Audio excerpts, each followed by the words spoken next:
Imaginez, le plus beau jour de votre vie se transforme en votre pire cauchemar. Pour Chloé, la robe blanche est devenue un linceul et la promesse d'une vie de rêve, une condamnation. Ce soir, nous vous racontons une histoire haletante de survie, de trahison et d'un amour né dans les circonstances les plus sombres. Accrochez-vous, car la réalité est parfois plus terrifiante que la fiction. Chloé n'avait jamais eu une vie facile. Orpheline à 8 ans, elle avait été recueillie par sa tante paternelle, Martine, une femme dure, dont l'affection semblait toujours conditionnée. Martine avait géré l'héritage de Chloé, un petit appartement à Dijon, jusqu'à sa majorité. Puis, avec des mots mielleux sur l'importance de la famille, elle l'avait convaincue de vendre le bien pour investir dans une grande maison commune. La maison ne s'est jamais construite. L'argent, lui, s'est volatilisé. Sans diplôme prestigieux, Chloé avait fini par trouver un poste de secrétaire dans la seule grosse entreprise de leur petite ville de Bourgogne, Valmont. C'était la société de logistique d'Alain Moreau, un homme charismatique, plus âgé, qu'il avait immédiatement remarqué. Il l'avait courtisée avec insistance, une attention qui flattait et effrayait Chloé à la fois. C'est Martine qui la poussait dans ses bras. Elle voyait ce mariage comme une chance inespérée, une porte de sortie financière pour elle-même. Les rumeurs sur le passé trouble d'Alain, les mises en garde de ses collègues, tout a été balayé par la cupidité de sa tante. Chloé s'est retrouvée devant l'autel, le cœur lourd d'un pressentiment qu'elle ne parvenait pas à nommer. La fête était terminée. Le champagne avait cessé de couler et les rires s'étaient tus. Dans la berline allemande qui les ramenait vers la somptueuse villa d'Alain, un silence pesant s'était installé. Chloé, dans sa robe de mariée devenue inconfortable, regardait les vignobles défiler dans la nuit. Alain posa une main sur sa cuisse. Son contact n'était pas tendre mais possessif. Une froideur remonta le long de sa colonne vertébrale. « Tu es nerveuse, ma chérie ?» demanda-t-il, un sourire énigmatique aux lèvres. Chloé força un sourire. « Un peu, c'est une grande journée. » Il rit doucement, un son qui ne la rassura pas. « Ce n'est que le début. J'ai préparé une surprise pour toi, une chose qui rendra notre union inoubliable. » La voiture s'engagea dans une allée bordée de cyprès, menant à une demeure imposante, éclairée comme un palais. L'angoisse de Chloé se mua en une terreur sourde. Elle sentait qu'elle n'entrait pas dans une maison, mais dans une cage. « Bienvenue chez toi, Madame Moreau, » déclara Alain en la faisant entrer dans un hall immense au sol de marbre. Il la conduisit à travers des couloirs silencieux, jusqu'à une porte en bois sombre au fond d'une aile isolée. « Voici notre chambre, notre nid d'amour. » Il ouvrit la porte. L'air qui s'en échappa était froid, presque humide. La pièce était à peine éclairée par une lumière blafarde. Il n'y avait aucun meuble, à l'exception d'un lit massif en fer forgé au centre. Le cœur de Chloé s'arrêta. Le lit n'était pas un lit ordinaire. De lourdes chaînes pendaient du cadre métallique et une paire de menottes reposait sur un drap de satin noir. Le sang de Chloé se glaça dans ses veines. « Qu'est-ce que c'est » murmura-t-elle, la voix brisée par la peur. Alain s'approcha d'elle par derrière, son souffle chaud sur sa nuque. « Ça va te plaire, ma petite rebelle, » susurra-t-il en ramassant un fouet en cuir posé au sol. « Non, tu es fou !» hurla Chloé, se dégageant de son étreinte et courant hors de la pièce. « Reviens ici !» rugit Alain, sa voix se transformant en un grognement bestial. Chloé ne réfléchit pas. L'instinct de survie prit le dessus. Elle dévala le couloir, déchira le bas de sa robe pour pouvoir bouger, et se précipita vers la porte d'entrée. Elle l'ouvrit à la volée et s'élança dans la nuit glaciale. Le gravier de l'allée lui écorchait les pieds menus, mais la douleur était insignifiante face à la panique. Elle entendit la porte de la villa claquer, et les pas lourds d'Alain se lancer à sa poursuite. Elle quitta l'allée pour se jeter dans les buissons qui bordèrent le parc. Les branches lui griffèrent le visage et les bras. Elle rampa, étouffant ses sanglots, priant pour qu'il ne la voie pas. Elle entendit son nom hurler avec une rage qui la pétrifia. Elle devait s'enfuir, loin, très loin de ce monstre. Elle aperçut la grille monumentale au bout du parc. C'était sa seule chance. Elle courut comme jamais elle n'avait couru. Arrivée à la grille, elle constata avec désespoir qu'elle était fermée par une lourde chaîne. Sans hésiter, elle se mit à l'escalader. Le fer froid lui cisaillait les mains, sa robe se déchira davantage, s'accrochant aux pointes décoratives. Elle se hissa au sommet, bascula de l'autre côté et tomba lourdement sur la route goudronnée. Un instant, elle resta sonnée, le souffle coupé, puis l'adrénaline la remit sur pied. Elle courut sans se retourner, suivant la petite route de campagne qui s'enfonçait dans l'obscurité. Elle ne savait pas où elle allait. La seule pensée qui l'obsédait était de mettre le plus de distance possible entre elle et cette maison de l'horreur. Le silence de la campagne bourguignonne n'était rompu que par le son de sa propre respiration haletante et le battement frénétique de son cœur. Après ce qui lui parut une éternité, elle arriva en périphérie de Valmont. La ville dormait. Ses pieds étaient en sang, elle tremblait de froid et de choc. Machinalement, ses pas la guidèrent vers la seule adresse qu'elle connaissait par cœur, le pavillon de sa tante Martine. C'était là qu'elle avait grandi. Malgré tout, c'était son seul refuge. Elle arriva devant la petite maison, les lumières du salon étaient encore allumées, un soulagement immense l'envahit. Mais en s'approchant de la fenêtre pour frapper, elle vit la voiture d'Alain garée juste devant. La peur la saisit à nouveau. Elle se cacha derrière un grand chêne dans le jardin voisin, le cœur battant à tout rompre. La porte d'entrée s'ouvrit, laissant échapper un flot de lumière et les voix de sa tante et de son mari. Elle tendit l'oreille, retenant son souffle, essayant de comprendre ce qui se passait. « Ne vous inquiétez pas, Alain, » disait Martine d'un ton faussement compatissant. « Elle reviendra, c'est une gamine stupide. Où voulez-vous qu'elle aille? Je ne la laisserai même pas entrer. » Chloé sentit le sol se dérober sous ses pieds. « Non, chère Martine, » répondit calmement Alain. « Au contraire, si elle vient, laissez-la entrer. Et appelez-moi discrètement, j'arriverai tout de suite. J'aime trop ma petite femme, elle est jeune, elle ne réalise pas encore sa chance. » Il y eut un bruissement, puis Chloé vit Alain tendre une liasse de billets à sa tante. « Voici une petite aide financière. Je suis toujours prêt à aider ma nouvelle famille. » Le visage de Martine s'illumina d'un sourire avide. « Merci Alain, vous êtes trop bon. » Elle empocha l'argent sans la moindre hésitation. À cet instant, Chloé comprit l'étendue de la trahison. Elle n'avait pas été seulement vendue par sa tante, elle venait de l'être une seconde fois. Les larmes qui montaient furent remplacées par une rage froide. Elle ne pouvait plus compter sur personne. Elle était seule, complètement seule. Elle s'éloigna sans un bruit de la maison de sa tante, un lieu qui ne représenterait plus jamais un foyer. Elle erra dans les rues désertes de la ville endormie. Les passants étaient rares à cette heure avancée de la nuit. Le peu de gens qu'elle croisait la dévisageaient, sa robe de mariée en lambeaux, et son air hagard provoquant des regards moqueurs ou méfiants. Elle ne ressentait plus rien, ni le froid, ni la douleur de ses pieds, ni la honte, juste un vide immense. Ses pas la menèrent instinctivement vers la gare. Un train. Il lui fallait un train pour partir loin, pour effacer cette nuit, cette ville, cette vie. Elle voulait disparaître, recommencer ailleurs, là où personne ne la connaîtrait. Assise sur un banc glacial du quai de la gare, elle attendait, sans savoir quoi. Elle n'avait ni argent, ni papier, ni téléphone. Comment pouvait-elle acheter un billet? Le premier train du matin arriva, une vieille Micheline qui assurait la liaison régionale. Les premiers voyageurs matinaux, des ouvriers et des étudiants endormis, montèrent sans lui prêter attention. Profitant d'un moment d'inattention du contrôleur, elle se glissa dans un wagon presque vide et s'assit près de la fenêtre, se faisant la plus petite possible. Le train s'ébranla dans un grincement métallique. À travers la vitre sale, elle regarda Valmont s'éloigner, les lumières de la ville s'estompaient dans la brume matinale. Elle ne savait pas où ce train l'emmenait, mais elle savait une chose, elle ne reviendrait jamais. Le train traversait les paysages brumeux du Morvan. Chloé s'était assoupie, épuisée. Elle fut réveillée par la voix métallique de l'annonceur.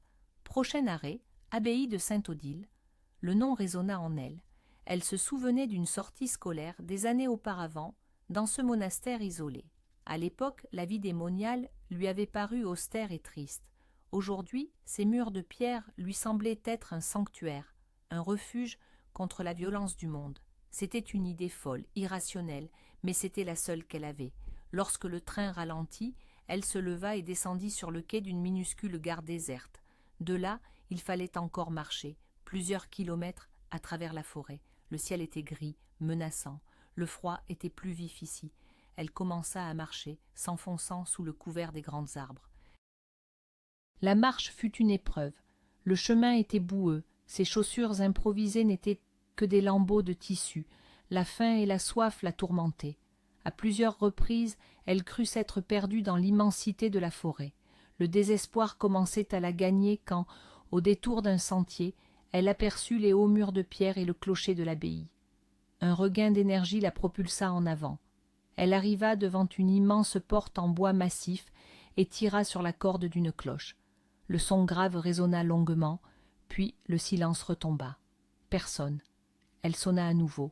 Après de longues minutes, elle entendit le bruit de pas lourds, puis un guichet s'ouvrit, révélant le visage sévère d'une vieille moniale. « Que voulez-vous » demanda la femme d'une voix rêche. « Aidez-moi, je vous en prie » sanglota Chloé, tombant à genoux dans la boue, à bout de force. La moniale, sœur Agnès, la dévisagea un instant, puis après une hésitation, elle ouvrit une petite porte. Elle conduisit Chloé jusqu'au bureau de la mère supérieure.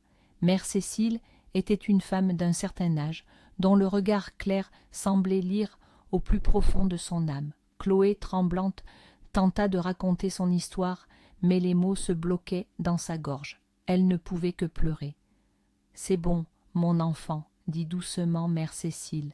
Reposez-vous d'abord, nous parlerons plus tard. » Elle chargea sœur Agnès de l'installer. Chloé fut conduite à une cellule minuscule, une paillasse, une petite fenêtre donnant sur un mur.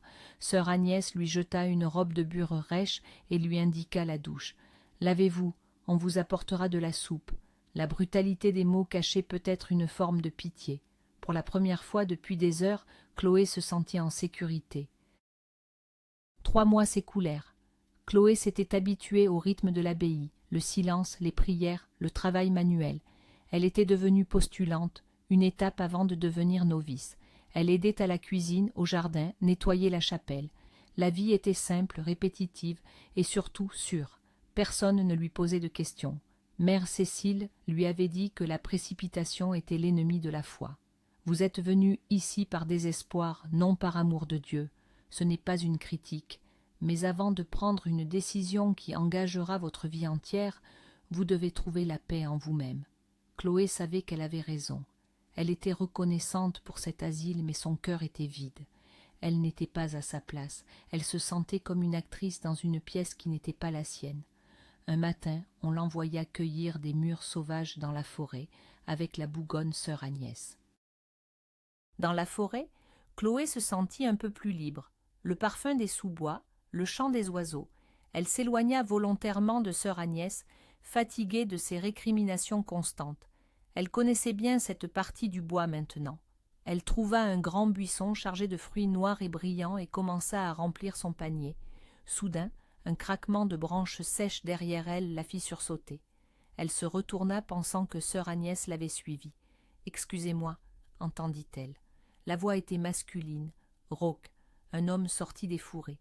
Il était jeune, mais son visage était creusé par la fatigue. Ses vêtements étaient en lambeaux, il était couvert de boue et de griffures.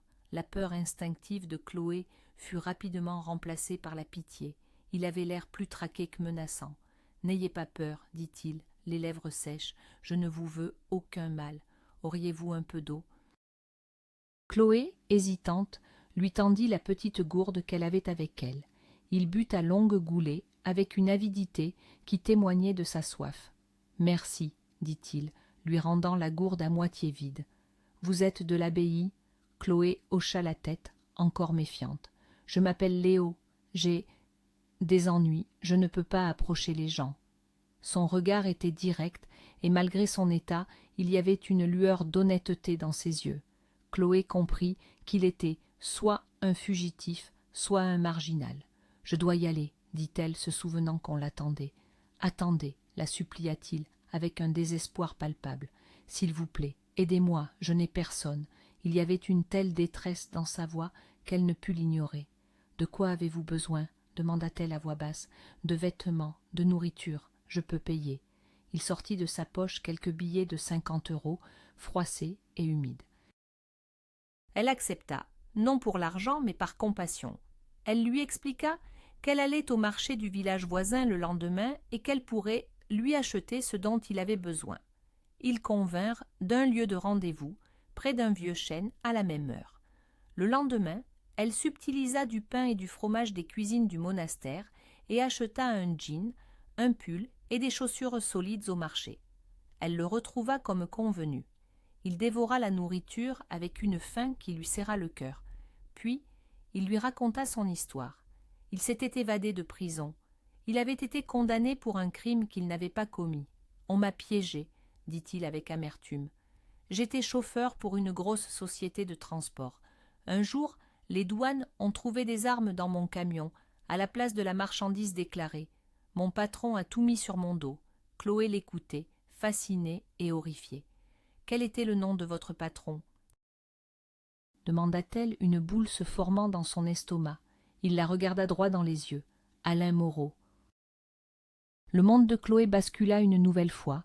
Son mari, le monstre qui l'avait terrorisé, était aussi le bourreau de cet homme. Leur destin était lié par le même ennemi. Cette révélation créa un lien instantané et puissant entre eux. Ce n'était plus de la pitié qu'elle ressentait pour Léo, mais une profonde empathie. Elle lui raconta à son tour son histoire, la nuit de noces, la fuite, la trahison de sa tante. Il l'écouta en silence, le visage durci par la colère. « Quand je sortirai de cette situation, je jure que je lui ferai payer, » dit-il, les poings serrés. Leur rencontre secrète dans la forêt devinrent le centre de l'existence de Chloé. Ils parlaient pendant des heures. Elle découvrit un homme intelligent, sensible, injustement brisé, et elle tombait amoureuse. L'abbaye, qui avait été son refuge, devenait une prison qui la séparait de lui. Un jour, Léo lui annonça qu'il ne pouvait plus rester dans la forêt. Il allait être retrouvé. « Je dois aller à Paris, » dit-il. « J'ai un ami là-bas, Vincent. Il est le seul à pouvoir m'aider à prouver mon innocence. Il connaît des gens. » Puis il la regarda intensément. « Viens avec moi, Chloé. » La proposition la terrifia et l'exalta en même temps. Quitter la sécurité de l'abbaye pour l'incertitude d'une vie de cavale avec un fugitif, c'était de la folie. Mais rester signifiait renoncer à lui, renoncer à la seule lueur d'espoir et de chaleur qu'elle avait connue depuis des années. « Je ne peux pas, » murmura-t-elle. « Je n'ai nulle part où aller. »« Tu as moi, » répondit-il simplement. « Je te protégerai. Ensemble, on s'en sortira. » Il lui laissa jusqu'au lendemain pour se décider. « Je t'attendrai au vieux chêne. Si tu ne viens pas, je comprendrai. » Cette nuit-là, Chloé ne dormit pas. Elle était tiraillée entre la raison et son cœur. Le matin, elle alla voir mère Cécile. Elle lui avoua tout, sans mentionner que Léo était un évadé. Elle parla d'un homme qu'elle aimait, d'un choix impossible. La mère supérieure l'écouta avec une infinie patience. « Mon enfant, dit-elle finalement, le Seigneur a de multiples chemins. Celui-ci n'est peut-être pas le vôtre. Votre cœur n'est pas ici. L'amour n'est pas un péché. Allez et soyez heureuse. » Elle lui donna une petite enveloppe contenant toutes les économies du couvent. « Ce n'est pas grand-chose, mais cela vous aidera pour commencer. » Chloé quitta l'abbaye, le cœur rempli d'une gratitude immense et d'une peur vertigineuse. Elle courut vers la forêt, vers le vieux chêne. Léo était là, qui l'attendait. En voyant son sourire, elle sut qu'elle avait fait le bon choix.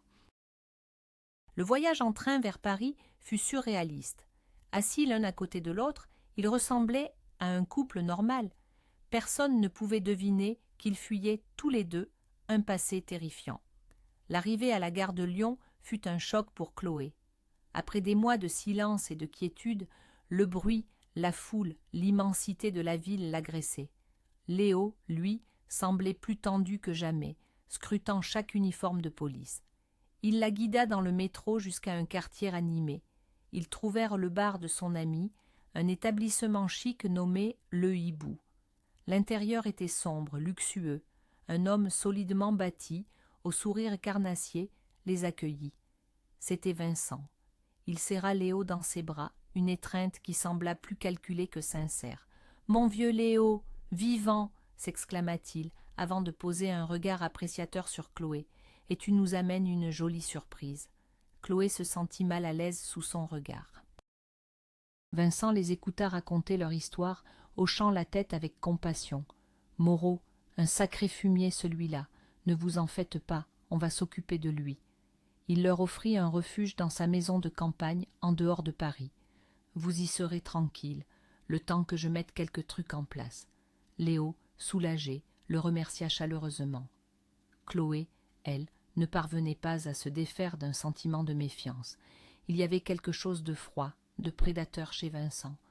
Sa femme, Julie, une femme élégante mais au regard triste, les accueillit à la maison. Elle leur parla à peine, comme si elle avait peur. Le soir, Vincent organisa une grande fête dans son bar pour célébrer le retour de Léo. « Il faut bien que tu te détendes un peu », avait-il insisté. Léo, trop heureux de retrouver une vie normale, avait accepté. Le bar était bondé. La musique était forte, l'alcool coulait à flots. Chloé restait près de Léo, se sentant complètement déplacée. Léo, lui, semblait revivre, riant avec de vieilles connaissances que Vincent lui présentait. Soudain, au milieu de la fête, plusieurs hommes en civil firent irruption. Ils se dirigèrent droit sur Léo. « Police, ne bougez pas !» Léo n'eut pas le temps de réagir. Il fut plaqué au sol, menotté, sous les regards indifférents ou surpris des clients. « Léo !» hurla Chloé, tentant de s'approcher. Vincent la retint fermement par le bras. « Calme-toi, ne fais rien d'idiot, tu ne ferais qu'aggraver les choses. » Il la regardait avec une froideur terrifiante.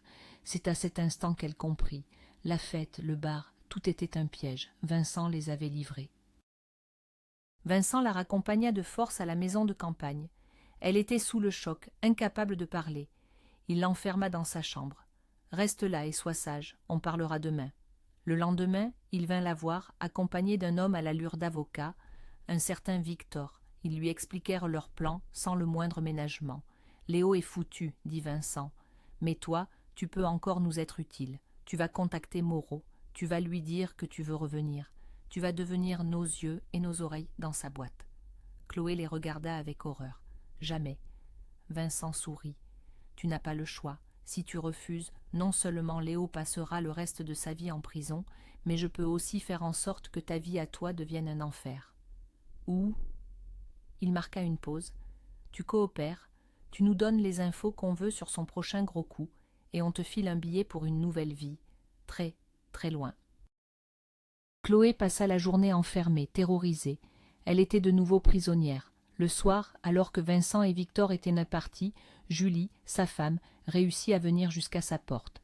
Elle glissa une clé dans la serrure. « Il faut que tu partes, » murmura-t-elle, le visage blême. « N'écoute pas ce qu'il dit. La nouvelle vie qu'il te promet, c'est un réseau de prostitution en Turquie. J'ai entendu leur conversation. Ils vont te vendre dès que tu ne leur serviras plus à rien. » Chloé la regarda, abasourdie par cette nouvelle horreur. « Pourquoi m'aidez-vous ?»« Parce que j'en ai assez, » dit Julie, les larmes aux yeux. « Assez de cette vie, de sa cruauté. Pars, maintenant. » Chloé la serra dans ses bras. « Merci. » Elle savait qu'elle n'avait que quelques heures d'avance. Mais que faire? Où aller? Elle était seule à Paris, sans argent et traquée. Une idée folle germa dans son esprit, une idée née du désespoir. Avant de partir, elle laissa un mot sur son lit, destiné à Vincent. « D'accord, je vais le faire, mais il me faut de l'argent, beaucoup d'argent. Je ne peux pas approcher Alain sans rien. Il faut que je sois crédible. J'ai besoin de vêtements, d'un endroit où loger. Donnez-moi 20 000 € et je vous livrerai Alain Moreau sur un plateau. » C'était un coup de poker. Elle espérait que leur avidité serait plus forte que leur méfiance. Elle se cacha dans un petit hôtel miteux près de la gare, payant sa chambre en liquide avec le peu d'argent que lui avait donné mère Cécile. Elle attendit, le cœur battant. Le lendemain, elle reçut un message d'un numéro inconnu. C'était une adresse, une heure et les mots « Viens seul ». La rencontre eut lieu dans un parking souterrain. Victor était là, seul. Il la dévisagea, suspicieux. « C'est un jeu dangereux auquel tu joues. »« C'est vous qui avez fixé les règles, » répondit Chloé, s'efforçant de paraître calme. Il lui lança une enveloppe épaisse. « Il y a la moitié. Tu auras le reste quand tu nous auras donné des informations concrètes. Ne essaie pas de nous doubler, on te retrouvera. » Chloé prit l'enveloppe et partit sans se retourner. Elle avait 10 000 €. Une petite fortune pour elle, mais dérisoire pour eux. C'était suffisant. Maintenant, elle devait disparaître de leur radar et trouver un moyen d'aider Léo. Elle se souvint d'une conversation au bar du Hibou. Vincent s'était plaint de sa cuisinière, Sylvie, une femme qui se mêlait de tout. Peut-être que cette femme qui n'aimait pas son patron pourrait l'aider. Chloé retrouva Sylvie à la sortie de son service. Elle aborda la femme plus âgée, au visage bienveillant, et lui raconta une version édulcorée de son histoire, se présentant comme une amie de Léo, inquiète et désemparée. Sylvie l'écouta attentivement. « Ce Vincent, c'est un monstre, dit-elle finalement. Je ne suis pas surprise. Pauvre garçon, et pauvre petite. » Sylvie, touchée par sa détresse, lui offrit son aide. « Mon fils, Antoine, il est avocat. Il vient juste de finir ses études. Il n'a pas beaucoup d'expérience, mais il a la rage de vaincre et il déteste l'injustice. Je vais lui parler. » Le soir même, Chloé rencontra Antoine, un jeune homme sérieux, au regard intelligent. Il écouta son histoire complète, prenant des notes, posant des questions précises. « C'est une affaire compliquée, dit-il. L'évasion de Léo ne joue pas en sa faveur, mais l'implication de Vincent change tout. Il faut qu'on trouve un moyen de faire pression sur la seule personne qui peut tout changer, votre mari, Alain Moreau. » Antoine se mit au travail. Avec l'argent de Chloé, il engagea un détective privé discret pour fouiller le passé d'Alain. Il ne fallut pas longtemps pour trouver une faille. Alain avait été marié 2 fois avant Chloé, et ses 2 ex-épouses avaient fini leur mariage par un séjour en clinique psychiatrique. Toutes les 2 avaient été internées pour dépression nerveuse aiguë avec délire paranoïaque. C'était trop pour être une coïncidence. C'était la preuve de sa perversité, de sa capacité à détruire psychologiquement les femmes. C'était le levier dont ils avaient besoin. « Maintenant, nous avons de quoi le faire parler, » dit Antoine. « Mais ce sera à vous de le confronter. Seul, il doit vous voir comme une menace, pas comme une victime accompagnée de son avocat. Vous en sentez-vous capable ?» Chloé prit une profonde inspiration. « Oui, pour Léo, je suis capable de tout. » Chloé retourna à Valmont. Revoir cette ville lui donna la nausée, mais elle était déterminée. Elle obtint un rendez-vous avec Alain sous un prétexte professionnel. Quand elle entra dans son bureau luxueux, il la regarda avec un mélange de surprise et de colère. « Toi, qu'est-ce que tu viens faire ici ?»« Je viens vous proposer un marché, Alain, » dit-elle, sa voix plus ferme qu'elle ne l'aurait cru. Elle posa sur son bureau les dossiers concernant ses ex-femmes, avec des témoignages troublants que le détective avait recueillis. Le visage d'Alain devint cireux. « Et ce n'est pas tout, » continua Chloé. « Je sais que Vincent, un de vos partenaires à Paris, prépare un coup contre vous. Il veut détourner votre prochaine grosse livraison. Il m'a utilisé pour tenter d'obtenir des informations. » Elle le laissa assimiler le choc. Son empire était menacé de l'intérieur et sa réputation de l'extérieur. « Que veux-tu » demanda-t-il, la voix blanche. « C'est simple, » répondit Chloé. « La liberté de Léo. Vous avez les moyens de faire en sorte que la vérité éclate, ou d'arranger les choses autrement. Faites-le sortir de prison, faites annuler sa condamnation. En échange, je vous donnerai toutes les informations que j'ai sur le plan de Vincent, et ces dossiers, » elle désigna les papiers sur son bureau, « disparaîtront à jamais. » Alain la dévisagea longuement, comme s'il la voyait pour la première fois. Il ne voyait plus une jeune fille effrayée, mais une femme qui se battait pour l'homme qu'elle aimait. Il voyait une adversaire redoutable. Il se leva, fit le tour de son bureau et lui tendit la main. « Marché conclu. Racontez-moi tout sur Vincent. » L'alliance la plus improbable venait d'être scellée. Grâce aux informations de Chloé, Alain organisa un piège avec l'aide de contacts haut placés dans la gendarmerie. La livraison de marchandises de grande valeur fut maintenue, mais le trajet fut modifié au dernier moment.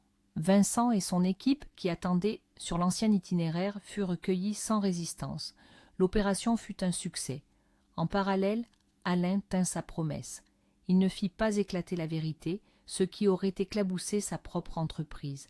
Il utilisa une méthode plus directe. Il retrouva le véritable responsable du trafic, son propre chef de la logistique, un homme qu'il tenait par des dettes de jeu. Il lui offrit un choix, prendre la responsabilité du crime de Léo et voir sa famille mise à l'abri financièrement, ou faire face à des conséquences bien plus graves. L'homme accepta.